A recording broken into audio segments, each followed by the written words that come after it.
इंद सदवंदियाणं त्युवनहिद मधुर विसदवकाणं अन्तातीत गुणाणं नमो जिनानं जित भवानं सरस्वती नमस्तुभ्यं वरदे कामरूपिणि विद्यारंभं करिष्यामि सिद्धिर्भवतु मे सदा। द्वादशांग जिनवानी माता की जय। पंचास्तिकाय ग्रंथराज की जय। कुंद कुंद आचार्य की जय।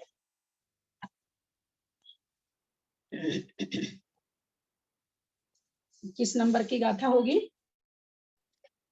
आंटी? 21।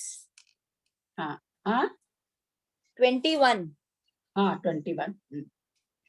एवं भावम अभावम भावा भावम अभाव भावम च गुणपज्जयेहिं सहिदो संसरमाणो पुनदी जीवो। एवं भावम भाव एवं भावम भावम भावा भावम अभाव भावम च गुणपज्येहिं सहिदो संसरमाणो पुनदि जीवो। एवं इस प्रकार। और आपका कम नहीं हो रहा है क्या? आवाज और कम नहीं होगा? एवं माने इस प्रकार। भावम प्लस अभावम, भावम प्लस अभावम, भावम भावम, भावा भावम, फिर उसमें भाव अभाव, भाव प्लस अभावम, फिर अभाव भावम च गुण पज्येहिं सहिदो संसरमानो पुनर्जीवो। इस प्रकार भावम भावम, भावम माने विद्यमान को, अभावम माने अविद्यमान को। भावम माने विद्यमान सतरूप, अभावम मतलब अविद्यमान। दो शब्द हैं, सद्भाव अथवा उत्पाद अथवा विद्यमान, असद्भाव अविद्यमान अथवा व्यय। भाव तो हो गया उत्पाद, सद्भाव और विद्यमान, जो भी समझ लीजिए। अभाव हो गया अविद्यमान, असद्भाव और व्यय। भावा भावम, भाव अभाव, भाव अभाव, भाव माने विद्यमान वही ऊपर वाली चीज, अभाव माने नाश, भाव का अभाव होना, भाव का अभावम, भाव का विनाश होना, विनाश का विद्यमान का नाश, भाव अभावम विद्यमान का नाश, भाव का अभाव होना। अभाव भावम, अभाव अविद्यमान का, अविद्यमान की भावम माने उत्पत्ति। कह रहे हैं भाव ऊपर से ले रहे हैं, एवं माने इस प्रकार, भावम अभावम, भावम माने विद्यमान, अभाव माने अविद्यमान, अथवा भावम माने उत्पत्ति, अभावम माने जो सत रूप नहीं है, अविद्यमान है जो। भाव अभावम, भाव माने विद्यमान का अभाव करना, भाव का अभावम, भाव का अभाव करना। कैसे होता भाव का अभाव? नाश होने से, तो विद्यमान का नाश। अभाव भावम, अभाव जिसकी उत्पत्ति नहीं है, अविद्यमान वस्तु की उत्पत्ति। यह च माने अपे, और गुण पज्येहिम, गुण पर्यायों से, सहिदो युक्त, संसरमाणो परिभ्रमण करता हुआ, संसरमानो परिभ्रमण करता हुआ, वर्तमान काल का कृदंत है। जैसे खाता हुआ, पीता हुआ, पानी पीता हुआ, खाना खाता हुआ। इससे क्या पता चल रहा है कि खाने की क्रिया अभी चल रही है, न तो खत्म हुई है और न खाएगा भविष्यत में होगी, ऐसा नहीं है। संसरमानो माने परिभ्रमण करता हुआ, पुनदि करता है, जीवो जीव। फिर से एक बार देखे, एवं माने इस प्रकार, भावम में हलंत लगा देंगे, भावम, या ऊपर बिंदी भी दे सकते हैं, भावम प्लस अभावम। भावम माने विद्यमान अथवा सद्भाव, और अभाव माने असद्भाव अथवा अविद्यमान अथवा व्यय। भावम का मतलब उत्पत्ति, और अभावम का मतलब व्यय। फिर नीचे फिर भाव अभावम, विद्यमान, भाव माने विद्यमान, अभाव माने नाश, अभाव का व्यय हो जाना अथवा नाश हो जाना। अभाव भावम, अविद्यमान की उत्पत्ति। य माने और, च माने और, गुण पर्ययिम, गुण पर्यायों से, सहितो सहित युक्त, संसर मानो परिभ्रमण करता हुआ, पुनः करता है जीवो जीव।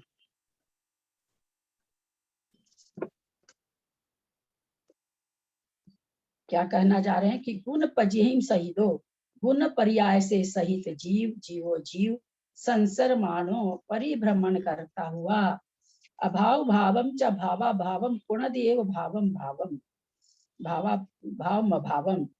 तो कहते परिभ्रम करता हो अविद्यमान, अभाव भावम अविद्यमान पर्याय को, भावम माने उत्पाद करता है या उत्पत्ति करता है। जो पर्याय विद्यमान नहीं है उसको विद्यमान करता है यानी उत्पत्ति करता है। कौन? जो जीव गुण पर्याय के द्वारा संसार में परिभ्रमण कर रहा है वह जीव। फिर कहते हैं भाव अभावम, और जो विद्यमान पर्याय है उसका अभाव करता है यानी उसका नाश करता है। जो विद्यमान है उसका अभाव करता है यानी नाश करता है, पुनः माने करता है। एवं भावम भावम, इस तरह से भाव का भाव और अभाव को करता है यानी उत्पत्ति और व्यय को करता है। विद्यमान और विद्यमान, विद्यमान पर्याय का नाश, अविद्यमान पर्याय की उत्पत्ति, भाव अभावम, इस तरह से ये जीव करता है। किसी पर्याय की उत्पत्ति करता है, जैसे देव पर्याय का उत्पाद, उत्पाद रूप भाव को करता है। मनुष्य पर्याय रूप नष्ट होने का अभाव, नष्ट होना अभाव है। कोई मनुष्य मरा, मर करके देव बना तो मनुष्य पर्याय का अभाव हुआ और देव पर्याय का भाव हो गया। देव पर्याय में जन्म लिया जाकर के देव पर्याय का भाव हो गया। तो जीव पर्याय का नष्ट रूप अभाव को करता है और जीव नई पर्याय रूप उत्पत्ति को, भाव को करता है। तो जीव जिसका सद्भाव है, जो पर्याय विद्यमान है अर्थात सद्भाव है, जिस मनुष्य पर्याय में उसको अभाव करता है, मनुष्य पर्याय का वो अभाव करता है। जिसका अभाव है यानी देवगति अभी उसको प्राप्त नहीं है, देवगति में वो नहीं है, उसका अभाव है। जो पर्याय अभी विद्यमान नहीं है अर्थात अभाव, विद्यमान नहीं होना मतलब अभाव, अभाव रूप पर्याय को वो उत्पाद रूप भाव करता है। इस तरह से यहाँ पर ये कहना चाह रहे हैं कि ये कौन करता है, कैसा जीव करता है। यहाँ ये समझाना चाह रहे हैं कि जो पर्याय नहीं है यानी जिस जो द्रव्य, दरअसल में यहाँ ये बात इसलिए चल रही है, ये गाथा वैसी देखा जाए तो जयसन आचार्य और अमृत चंद्र आचार्य ने पूरे मतलब ग्रंथ को 3 महाअधिकार में विभाजित किया है। उसमें एक एक अधिकार में कई अंतराधिकार है। पहले अधिकार का अंतराधिकार है, उसकी ये गाथा एक प्रकार से कह सकते हैं उपसंहार रूप से है। जितनी गाथा भी 20 गाथा आई है उसको बताने की सारा निचोड़ इसमें उपसंहार रूप से दे रहे हैं, क्योंकि हम गुण पर्याय आदि सब चीज बता दिया आचार्य ने। ये उपसंहार रूप से इस गाथा को उन्होंने दिया कि जिस द्रव्य, यद्यपि द्रव्यत्व से नाशवान नहीं है, नाश नहीं हो सकता है, परंतु पर्याय रूप से नाश होता है। तो पर्याय रूप से एक नई चीज की उत्पत्ति होती है, पुरानी चीज का विनाश होता है। यहाँ पर यही चीज पकड़ाना चाह रहे हैं आचार्य। यद्यपि द्रव्य तो नाश नहीं होता, किंतु पर्याय रूप से पर्याय नष्ट भी होती है और नई उत्पन्न भी होती है। ऐसा क्यों होता है? तो आचार्य कह रहे हैं गुण पर्याय से युक्त संसार में परिभ्रमण करता हुआ जीव, जो पर्याय विद्यमान नहीं है उसकी तो उत्पत्ति करता है, जो पर्याय विद्यमान है उसका अभाव करता है, उसको नाश करता है, और जो पर्याय विद्यमान नहीं है उसको भाव यानी उत्पन्न करता है। इस तरह से संसार में परिभ्रमण करता हुआ ये जीव गुण पर्याय से युक्त होने के कारण ऐसा करता है। यहाँ पर यह समझने की बात है कि क्या जीव ही ऐसा करता है कि और भी द्रव्यों में होता है। तो आचार्य हमें बताते हैं सभी द्रव्य अपने अपने गुण पर्यायों में उत्पत्ति और व्यय और द्रव्यत्व को प्राप्त होते हैं। हम लोगों ने पहले भी समझा है, शुद्ध द्रव्य की पर्याय शुद्ध होती है। सिद्ध सिद्ध परमेष्ठी भी अपने गुण पर्यायों में, उनमें भी उत्पाद व्यय द्रव्य चल रहा है। ऐसा कहा जाता है कि उनमें जो अगुरु लघु गुण है, अगुरु लघु गुण के कारण सट गुणी हानि वृद्धि होती रहती है, वही उनका उत्पाद व्यय और द्रव्य है।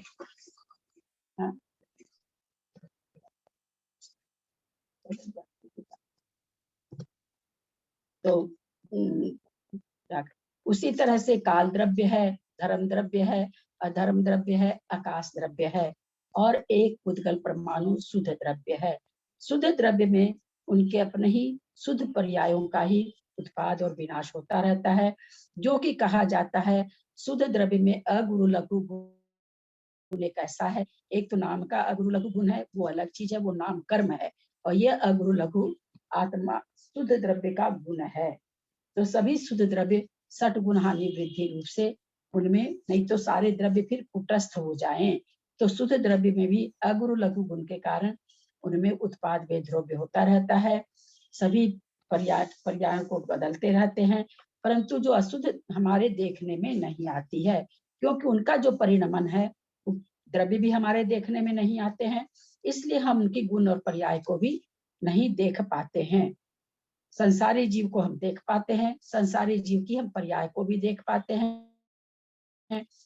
मर करके मनुष्य कहाँ गया ये तो हम नहीं देख पाते, पर एक ही पर्याय में बचपन की पर्याय का नष्ट होता है, जवानी की पर्याय की उत्पत्ति होती है।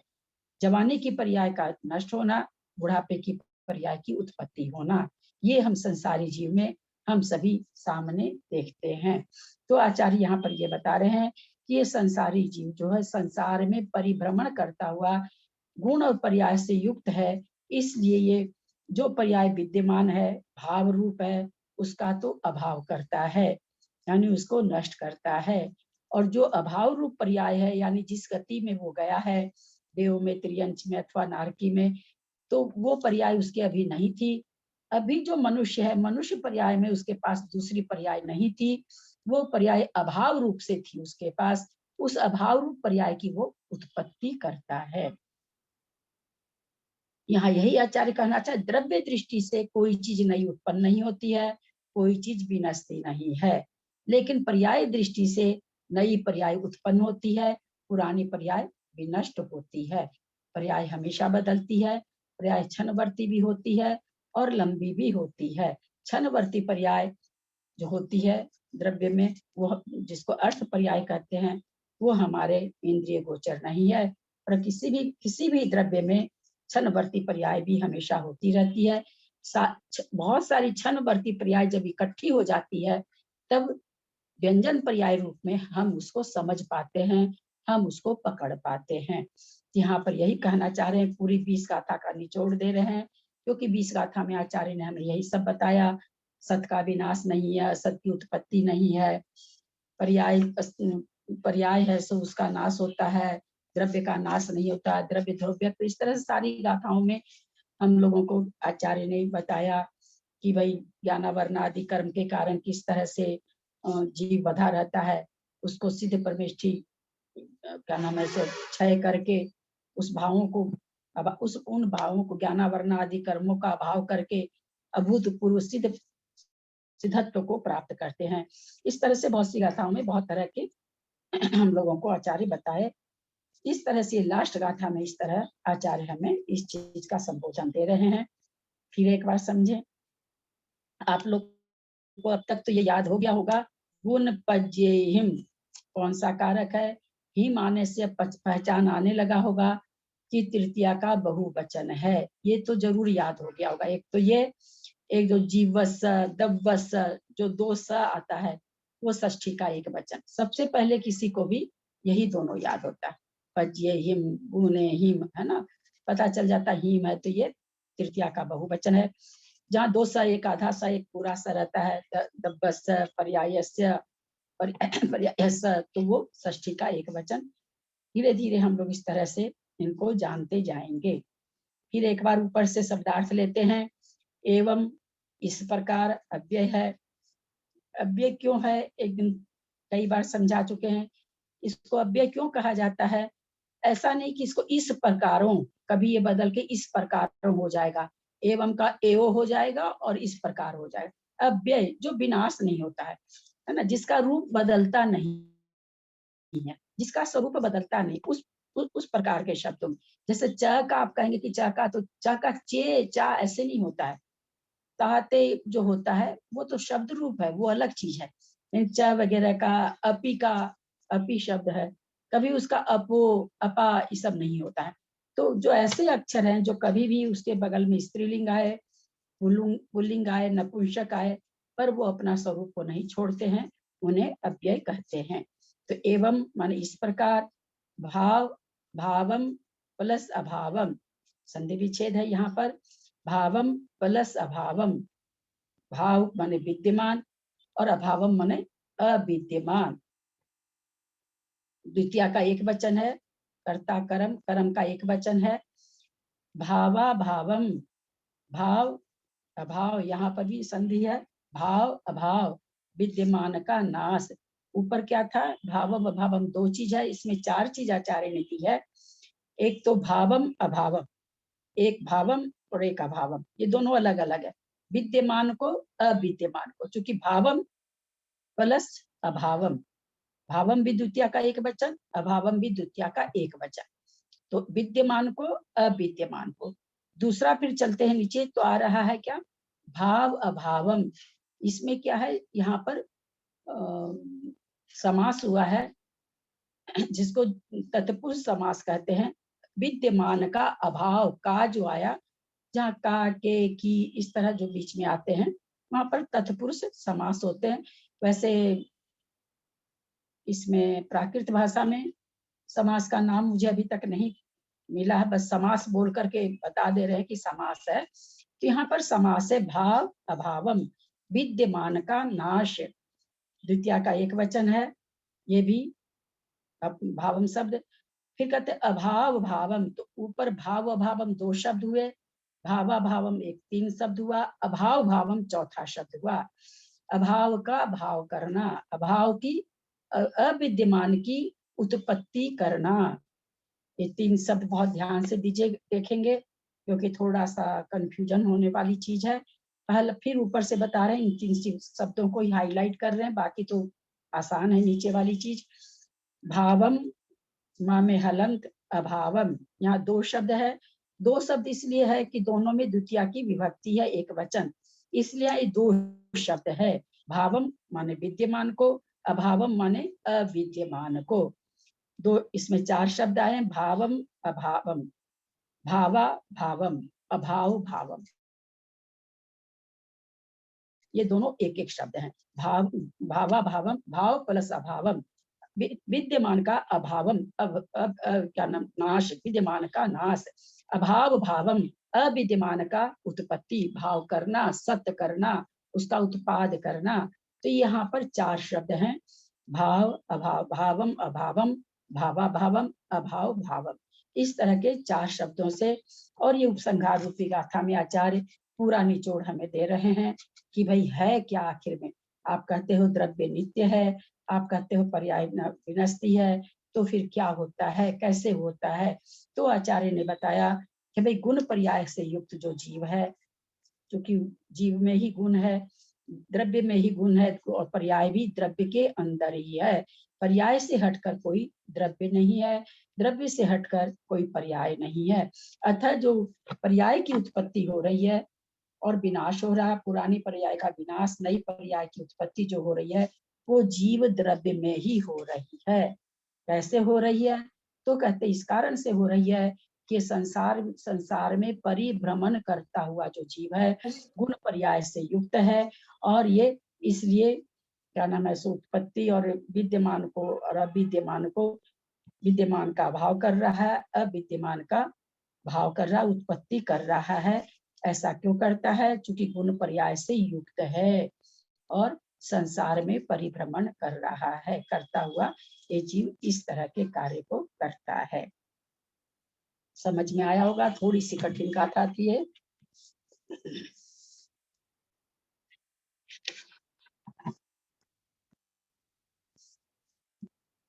ललिता जी, करता हुआ लोट लकार हुआ क्या? संसरमान, संसरमानो है ना, लोट लकार हुआ क्या? जो संस्कृत में लोट लकार होता था क्या, या क्या होता था संस्कृत में? करता हुआ का संस्कृत में क्या होता था? ये करता हुआ कुछ था। हाँ, संसर मानो करता हुआ, इसमें क्या क्या पूछना चाह रही हैं आप? नहीं, मैं बोल रही हूँ संस्कृत में जैसे वर्तमान का कृदंत है, पर ऐसे संस्कृत में ये जो करता हुआ आता है वो क्या चीज होता था? लोट लकार? नहीं, लोट तो आज्ञावाचक है। आज्ञावाचक होता है ना लोट लकार तो। परिवर्तन करता हुआ, हाँ, लोट लकार तो अनुज्ञावाचक है। ये परिभ्रमण करता हुआ, चलता हुआ, उसमें आता तो है चलता हुआ, ये पूर्वकालिक क्रिया होनी चाहिए। लट लकार में आ जाए, करता है, पूर्वकालिक क्रिया होनी चाहिए। अच्छा, कोई था एक पर्टिकुलर वर्ड होता है इसका शायद। भाई खाकर, मैं खाकर मंदिर गया, हाँ, तो ये पूर्वकालिक क्रिया कहलाता है। मैं खेलता हुआ दौड़ता हूँ, तो इस तरह की दो क्रिया जहाँ होती है, एक क्रिया जो पहले आती है उसको पूर्वकालिक क्रिया भी कहते हैं। एक और भी उसका नाम है जो मुझे अभी याद नहीं आ रहा, दो नाम है उस क्रिया का, वही क्रिया होनी चाहिए। ललिता जी प्रणाम। भावम भावम पहला जो है उसको, और अभावम भावम, ये दोनों में कंफ्यूजन हो रहा है। हाँ है कंफ्यूजन, में तो पहले ही बोली।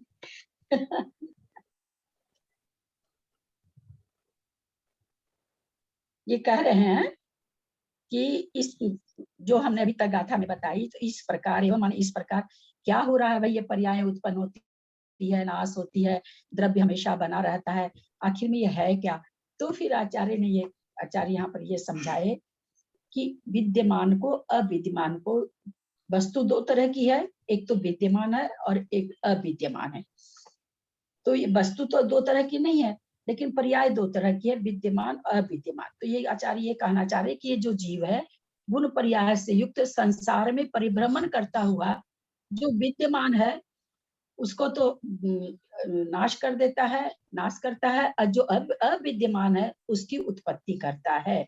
इन दोनों को मतलब इस प्रकार विद्यमान को अविद्यमान को संसार में परिभ्रमण, गुण पर्यायों से युक्त संसार में परिभ्रमण करता हुआ अविद्यमान की उत्पत्ति और विद्यमान का नाश करता है। इस प्रकार विद्यमान का नाश करना अविद्यमान पर्याय की उत्पन्न करता है। ये यहाँ पर उसी के लिए, पहले वाले के लिए। दूसरे वाले में तो करता है वो बता दिए कि विद्यमान का नाश और अविद्यमान की उत्पत्ति। अविद्यमान और उसके पहले वाले में क्या बता रहे हैं कि इस तरह से वो विद्यमान और अविद्यमान दोनों पर्यायों को करता है। एक में तो ये बताना चाह रहे हैं कि विद्यमान का नाश और अविद्यमान की उत्पत्ति। भावम भावम अभाव भावम में ये बताना चाह रहे हैं भाव अभावम, जो दूसरा भाव अभावम है, भाव माने विद्यमान, अभाव माने नाश, तो विद्यमान का नाश करता है।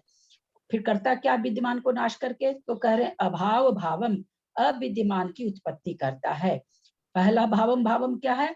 तो बोला कि विद्यमान का नाश, अविद्यमान की उत्पत्ति। इस तरह से विद्यमान की उत्पत्ति और विद्यमान का नाश अविद्यमान की उत्पत्ति को करता है। कैसे करता है? इस तरह से करता है कि विद्यमान को नाश करके नई चीज की उत्पत्ति, इस रूप करने से वो विद्यमान का नाश अविद्यमान की उत्पत्ति करता है। तो इस तरह से भावम भावम का दो बार में पकड़ाना चाह रहे हैं। ये ललिता जी भावम भावा भावम जो दूसरा आया है उसमें संधि नहीं बता के समास बताया किताब में। समास ही है किताब में समास बताया। किसमें? भावा भावम। हाँ, तो हम भी तो बोले समास है, मैंने तो समास तक का नाम भी बताया है। वो तो आपने इसमें बताया, भाव भावम के तत्पुरुष समास है। भावा भावम में तो बताया, अच्छा, दोनों में बताया ना। भावा भावम में अभाव भाव में, दोनों में तत्पुरुष समास बताया ना तो मैंने।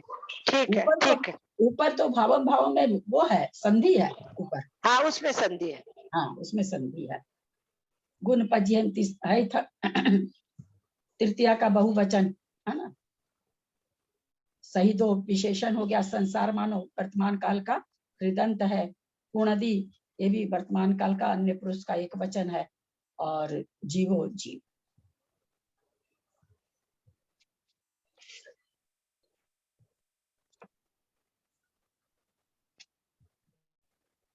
इसको ललिता जी ऐसे समझ सकते हैं क्या, इसमें तो भावम और अभावम दोनों वम वम आ गए, इसलिए विद्यमान को और अविद्यमान को और आ गया। और फिर भावा भावम, इसमें भावम नहीं है इसलिए अपने आप ही अलग हो गया ना। ये मतलब कंफ्यूजन वाली बात ही नहीं है कोई। इसमें तो भावम और अभावम हाँ दोनों हाँ अनंत वाले आ गए ना। हाँ हाँ समझने बिल्कुल। के हिसाब से मेरे हिसाब से यही ठीक है हम लोग के लिए। हाँ ठीक, वही तो है। भावम भावम अभावम पहला हाँ वाला। दूसरा वाला भाव अभावम। हाँ तो इसीलिए तो पहले वाले में मैंने कहा ना कि दो शब्द है और बाकी दोनों एक ही शब्द है, दोनों में समास है, इसलिए दोनों दोनों एक एक शब्द है। ऊपर वाले में संधि है, संधि दो शब्दों में होती है, तो ऊपर वाले में संधि है, ऊपर वाले दो शब्द है। इसमें चार चीज आचार्य ने बताई है। एक तो भाव और अभाव, विद्यमान और अविद्यमान। वस्तु का स्वरूप बताया कि वस्तु कई तरह की होती है, एक वस्तु विद्यमान होती है, एक अविद्यमान होती है। फिर वो विद्यमान अविद्यमान क्या है, तो फिर आगे आचार्य बता रहे हैं कि भाई विद्यमान का अभाव करता है, अविद्यमान की उत्पत्ति करता है, इसलिए गुण पर्याय से युक्त जीव ऐसा करता रहता है। पहले तो उन्होंने भाव अभावम समझा कि भाव अभावम क्या चीज है। तो भावम अभावम विद्यमान और अविद्यमान को हम भाव और अभावम, भावम और अभावम कह रहे हैं। नहीं, दोनों सबको शब्दों को कंफ्यूजन समझाया। हो रहा है ना, उसके लिए मैं बोली कि भावम और अभावम हो गया उसमें तो। हाँ, और फिर बाद में तो पहले भावम और अभावम शब्द को समझाए कि क्या है ये। तो समझाए भाई भावम तो विद्यमान है, अभावम का मतलब अविद्यमान है। और फिर उसका बताया कि भाई कहाँ क्या है ये, क्यों किसके लिए कहा जा रहा है। तब आगे बता रहे हैं कि भाई हम तो पर्याय की दृष्टि से बता रहे हैं कि विद्यमान पर्याय का अविद्यमान करता है, अविद्यमान पर्याय को विद्यमान करता है। तो इस तरह से इसमें ये जीव कौन करता है, तो बोला गुण पर्याय से संसारी जीव इसको करता है।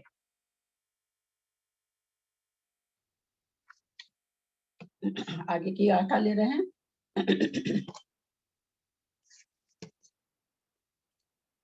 जीवा पुगल काया आया सम अधिकाया शेषा अमया चितमया कारण भूदा ही लोकस। जीवा पुगल काया आया सम अधिकाया शेषा अमया चितमया कारण भूदा ही लोकस। अब यहाँ पर अस्थिकाय का वर्णन कर रहे हैं।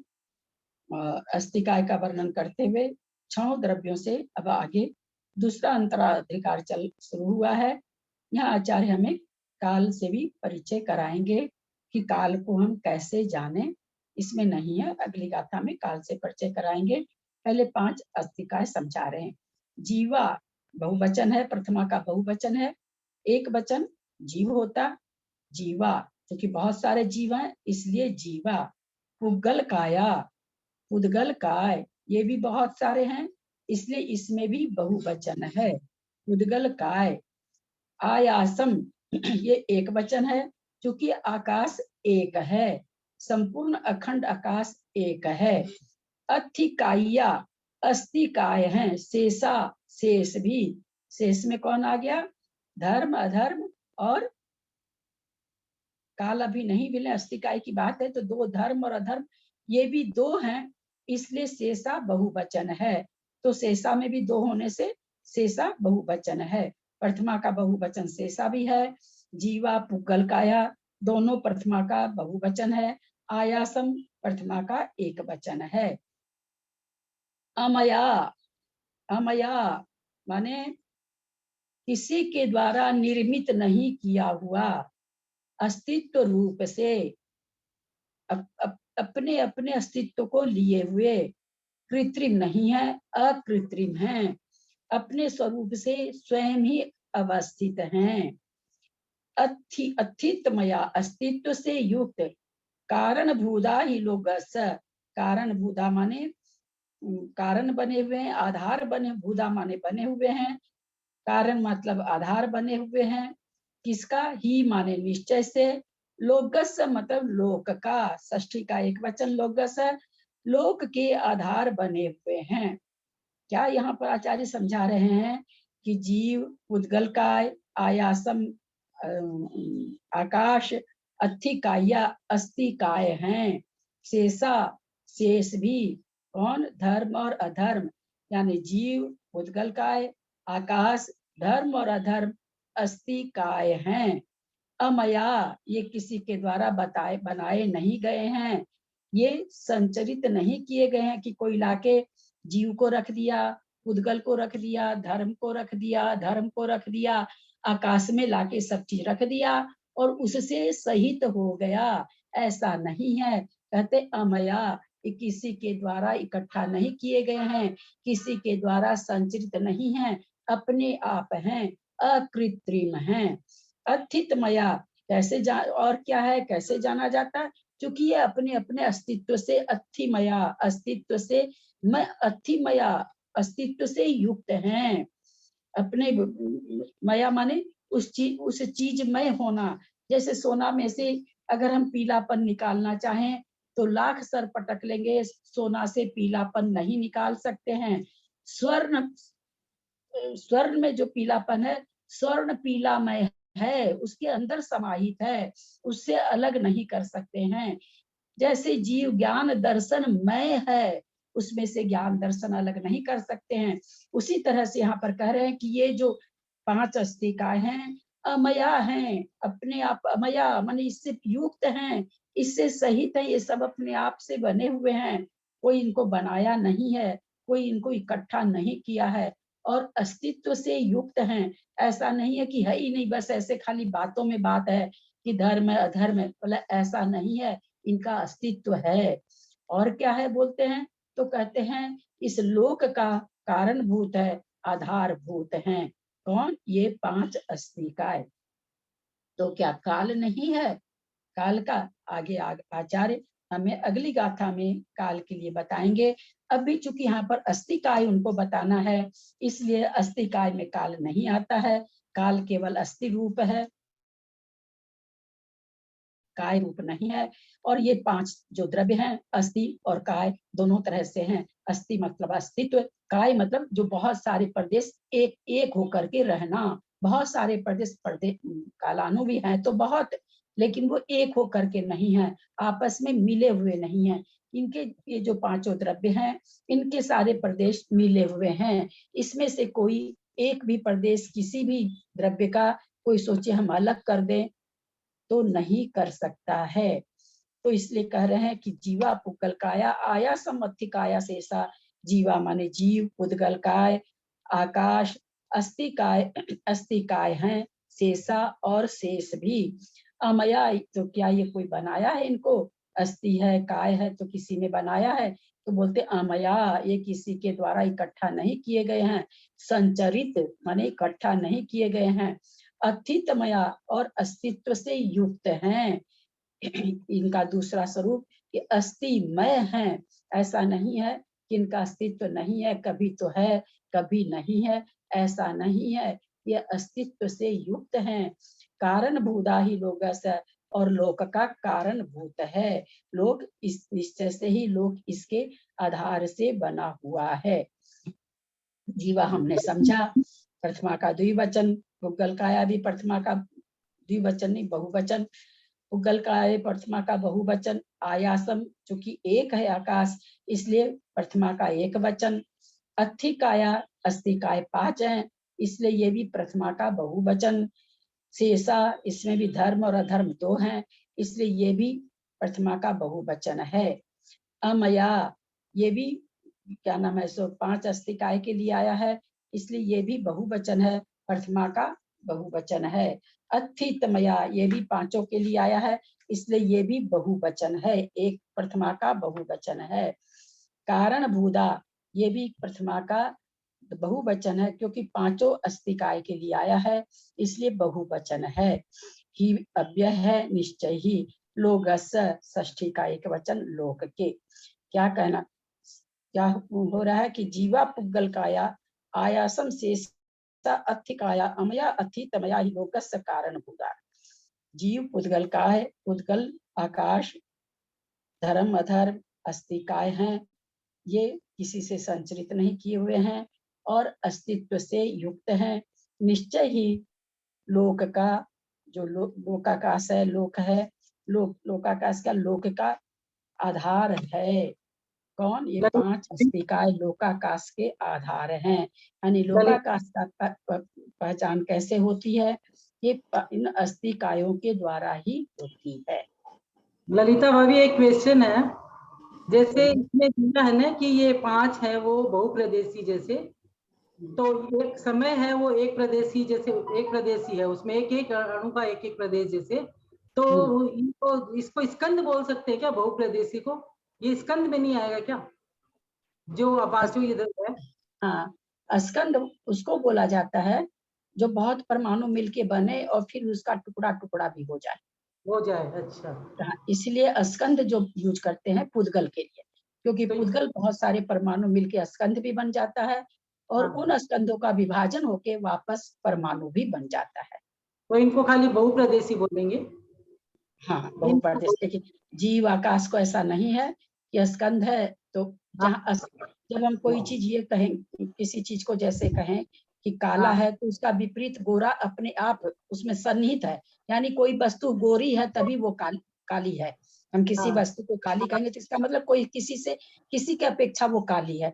जब हम इसमें स्कंद लगाएंगे तो फिर ये अपेक्षा हो जाएगी कोई जीव ऐसा भी है जो परमाणु रूप से है ना। तो स्कंद चीज है ना, स्कंद केवल पुद्गल के लगता है। ललिता जी, जय जिनेंद्र, प्रश्न एक कर रही थी कि ये शेषा से हम क्या समझे? धर्म अधर्म? हाँ, धर्म या धर्म। अस्तिकाय शेषा, तो शेषा से धर्म अधर्म समझेंगे। हाँ हाँ, वही तो मैं तो बहुत बार बोली, अभी कम से कम 7 बार तो एक गाथा को बोली रही हूँ मैं। ज्यादा ही भले बोलती हूँ तो एक नहीं बोला है आपने, लेकिन ठीक है। शेषा ललिता जी, प्रश्न है मेरा, इसमें बोला है कि ये लोक के आधार है, ये पांचों द्रव्य लोक के आधार है, और कई बार अपन पहले ऐसे पढ़े हुए हैं कि 6 द्रव्य का आधार लोक है। हाँ, वो आधार नहीं है। 6 द्रव्य का आधार लोक है, वो आधार यहाँ नहीं कहना चाह रहे हैं। लोक की पहचान है। लोक कौन सा है? जहाँ ये द्रव्य पाए जाते हैं। तो जैसे एक लड्डू में बहुत सारी चीज रहती है, तो लड्डू सारी चीज का आधार हो गया, लेकिन वो लड्डू बना कैसे? गोंद, आटा, घी, सारी चीज से तो बनाना। तो लोक बन किससे रहा है? इन अस्तिकायों के द्वारा बन रहा है। ठीक है जी। जो घी है, चीनी है, गोंद किसके आधार से है? आटा के आधार से है ना। लेकिन जब हम कहते हैं कि भाई ये कैसे बना, ये बना कैसे, तो भाई सारी चीज मिलकर के बना। तो जो लोक बना हुआ है वो आकाश से नहीं बना हुआ है। आकाश तो पूरा अखंड आकाश है। लोकाकाश को लोक कहा। लोकाकाश किससे बना है? इन द्रव्यों से बना है। जहां तक द्रव्य पाए जाते हैं वहां तक के स्थान को लोक कहते हैं। तो यहाँ पर ये विवक्षा है। वहां आधार वाली वो विवक्षा नहीं है कि इसके ऊपर क्या नाम है, सो लोक ठहरा हुआ। तो इसके ऊपर लोक ठहरा हुआ रहेगा तो फिर लोक के अंदर है कौन?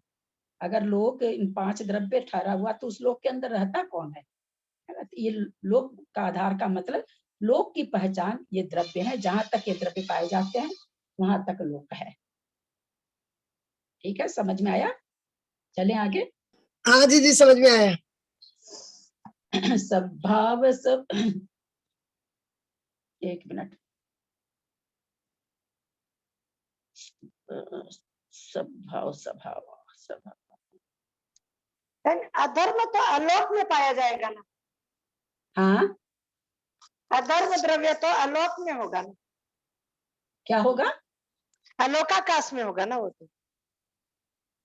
अलोकाकाश में तो कोई भी द्रव्य नहीं है। हाँ, वो ठहरने में सहायता देगा। लोक में होगा। ठीक है। सारे जितने भी द्रव्य हैं, लोकाकाश की उत्पत्ति कैसे हुई? इन 5 द्रव्यों के कारण हुई है। जहां तक 5 द्रव्य, 6 द्रव्य, 5 क्या 6 है, चूंकि अभी पाया नहीं काल, इसलिए मेरे मुंह से 5 निकल रहा। जहां तक 6 द्रव्य पाए जाते हैं वो लोक है ना। लोक की जो, लोक शब्द की जो उत्पत्ति हुई वो इसी से हुई। लोक बोल करके कोई अलग नहीं है, अलोकाकाश का ही एक भाग है। कौन सा भाग है? जहां तक ये 6 द्रव्य पाए जाते हैं, है वो उसी के अंदर, उससे अलग नहीं है, कथनचित भी अलग नहीं है।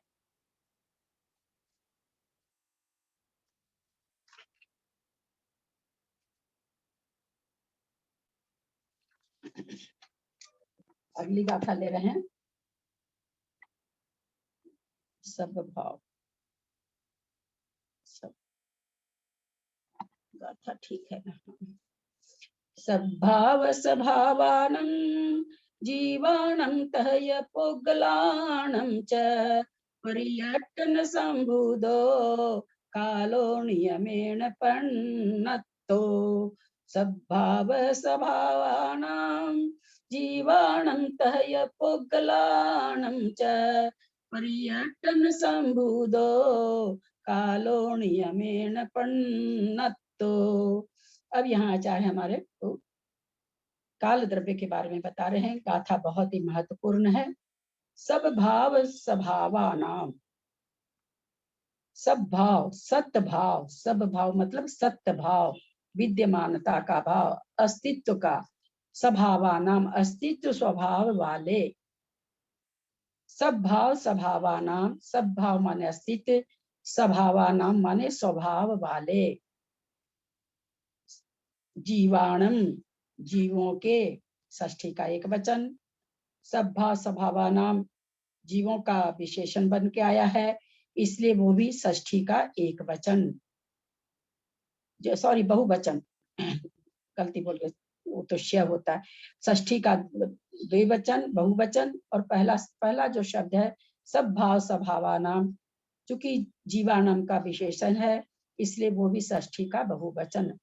तह उसी प्रकार से यह और पुद्गलानाम पुद्गलों के, ध्यान देंगे सभी षष्ठी के बहुवचन हैं। सब भाव सब भावानाम जीवानाम पुद्गलानाम पर्यटन संबंध, पर्यटन संबंध च माने और, च यहाँ पर शायद शब्द में नहीं बैठेगा तो पाद पूरक में आ जाएगा।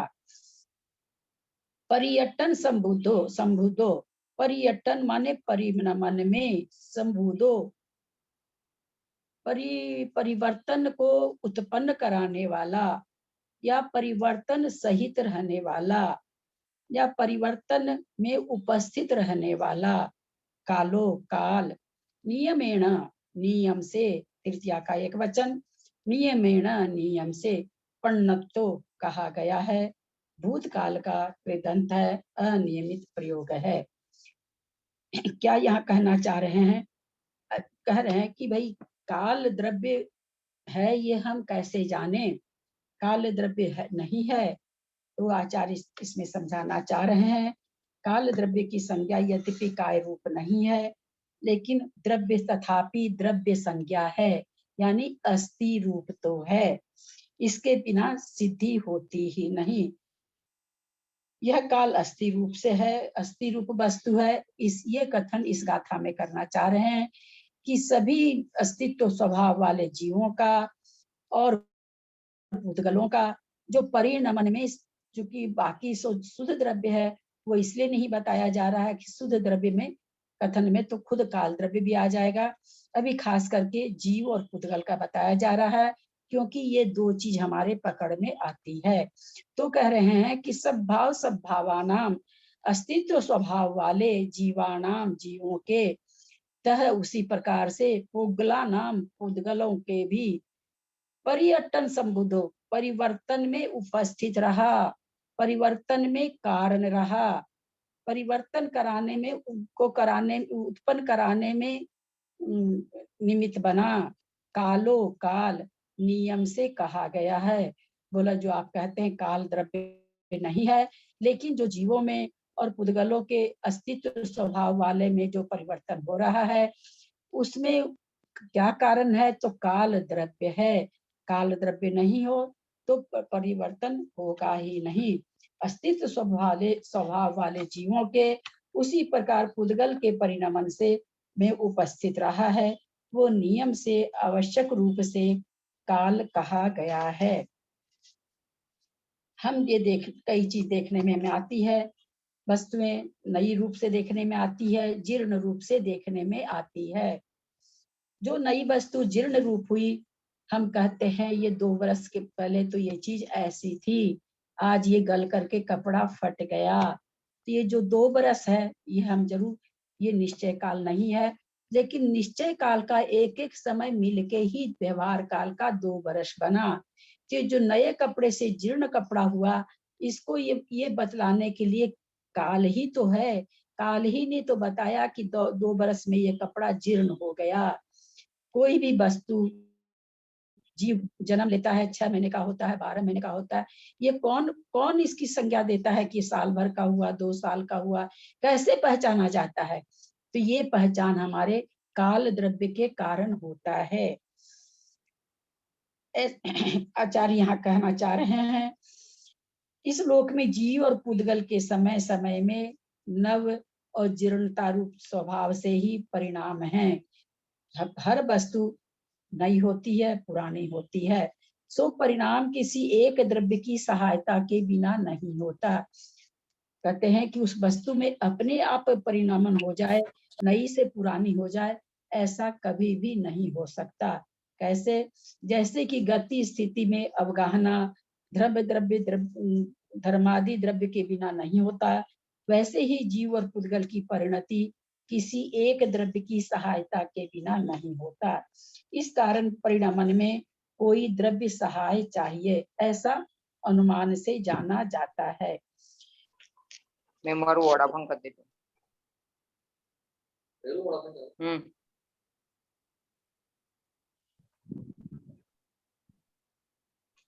आगम प्रमाणता से काल द्रव्य ही निमित्त बनता है। उस काल के बिना द्रव्यों के परिणाम की सिद्धि नहीं होती।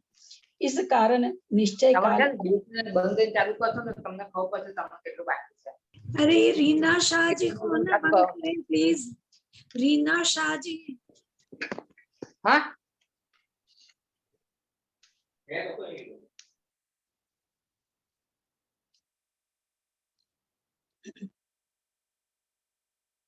निश्चय काल अवश्य माना जाना चाहिए। निश्चय काल की जो पर्याय है, सो समय आदि रूप से व्यवहार काल जाना जाता है। निश्चय काल को ही समय, घड़ी, घंटा आदि से ये व्यवहार काल में उपयोग में लिया जाता है, जाना जाता है। और उस व्यवहार काल के कारण ही जीव और पुद्गल की परिणति, वो जो व्यवहार काल है कैसे कैसे प्रकट होता है, तो जीव और पुद्गल की परिणति से प्रकट होता है।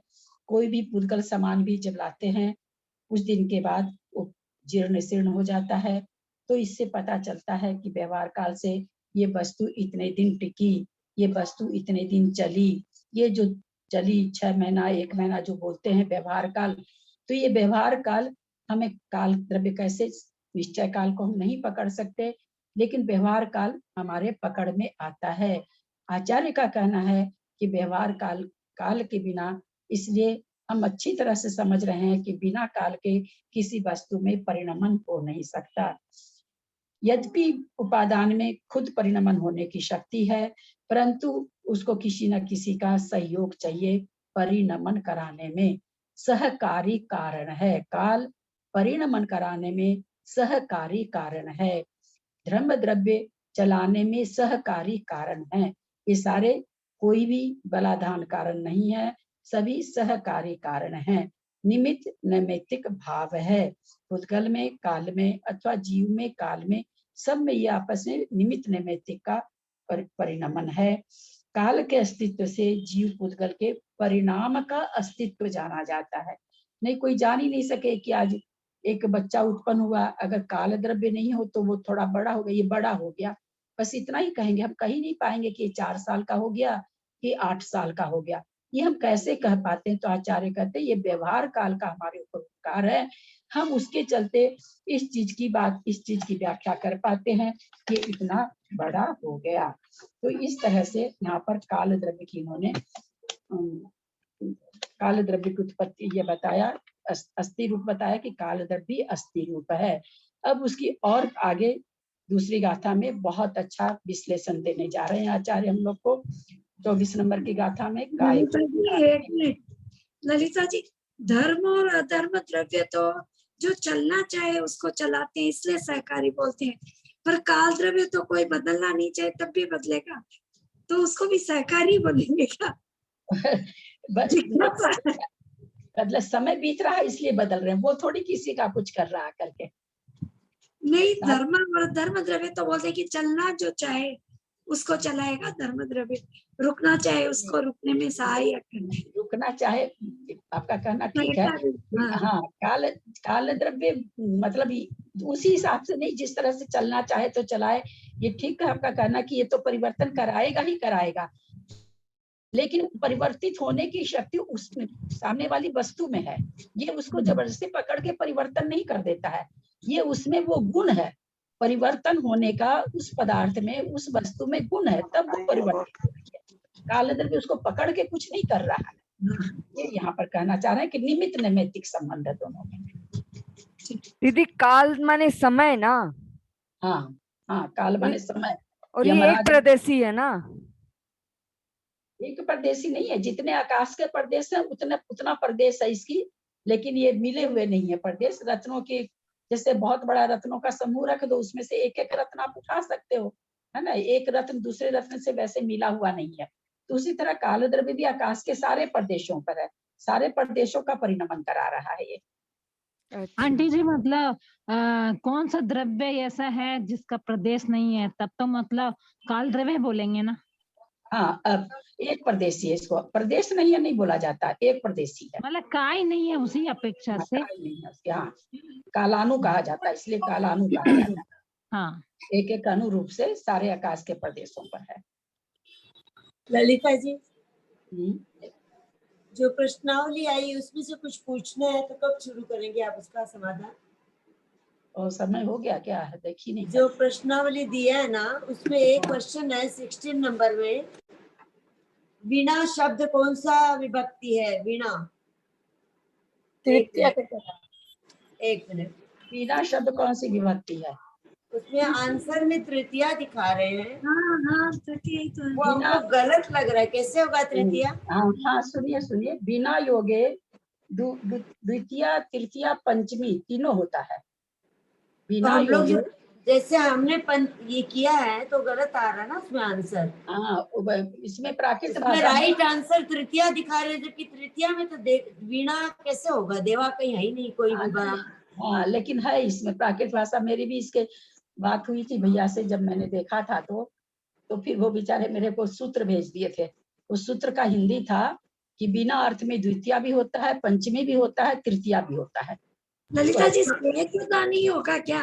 अपन करने कर्म को करण से जुदा और बिना एक हो गया ना, मैंने तो ये सोच के तृतीया नहीं, जुदा बिना अपने संस्कृत में तो पंचमी का होता है जुदा, है ना, पेड़ से पत्ता गिरा पंचमी, फलन से देखते हैं तृतीया, है ना, अपने संस्कृत का अकाट्य नियम है। और प्राकृत भाषा की व्याकरण में बिना अर्थ में द्वितीया तृतीया और पंचमी तीनों विभक्ति लिखा हुआ है। तो फिर इन्होंने जो किया है रोंग हो जाता है ना, हम तृतीया करते हैं तो, या द्वितीया तो दिया ही नहीं है उन्होंने।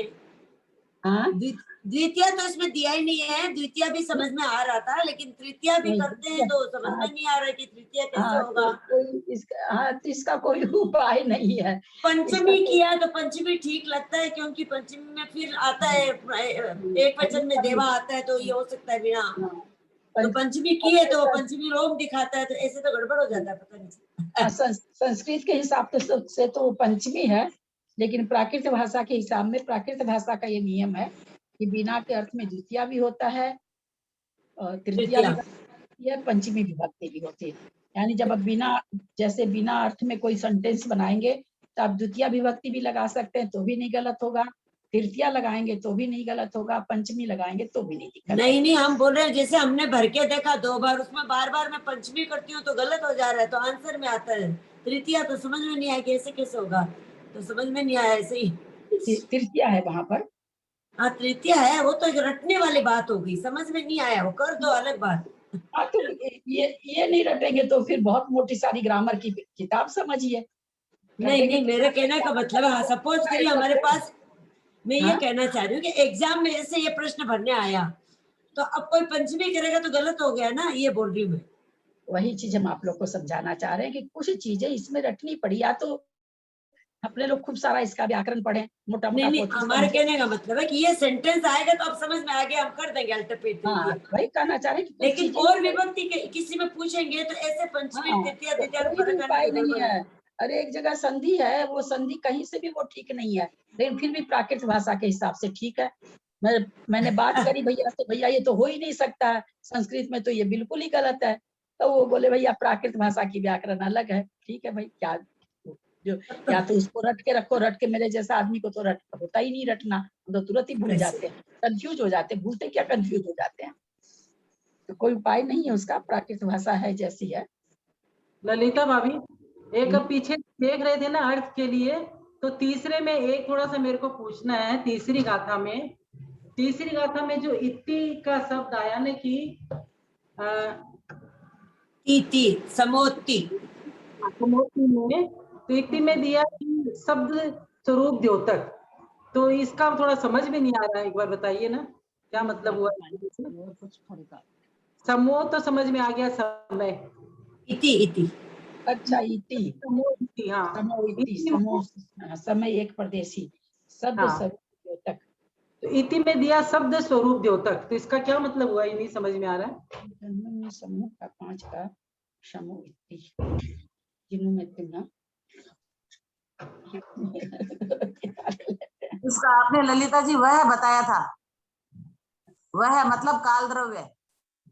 नहीं वो तो ठीक है, समय तो काल द्रव्य समझ में आ गया। मैं क्या बोलना चाहती हूँ, हाँ मैं समझ रही हूँ क्या समझ गई आपकी बात। मुझे नहीं पता ये किस हिसाब में लिख रखे हैं इति का मतलब। शब्द स्वरूप द्योतक तो समझ में नहीं आ रहा है कि, या तो यही पता नहीं शब्द स्वरूप द्योतक क्या कहना चाह रहे हैं। क्या बोलेंगे जब अर्थ करेंगे, तो यही बोलेंगे ना कि समय एक प्रदेशी जैसे, यही बोलेंगे ना समोति। हाँ समोति, तो अर्थ करेंगे तो क्या बोलेंगे। हाँ जब अर्थ करेंगे कि समवाओ जैसे समूह, पंच न माने 5, अब समूह ये कहना चाह रहे हैं कि जो 5 का समूह है, उसके बाद जो समय है वो मतलब एक परदेशी काल द्रव्य शब्द स्वरूप द्योतक है। कहने का मतलब कि कैसे कहें आपको, जैसे शब्द स्वरूप द्योतक, एक परदेशी काल द्रव्य शब्द समय शब्द रूप द्योतक इति। हाँ अब सब इति मतलब मैंने आप लोगों को पहले भी कहा था कि कर्मकांड जी में इति का मतलब हमेशा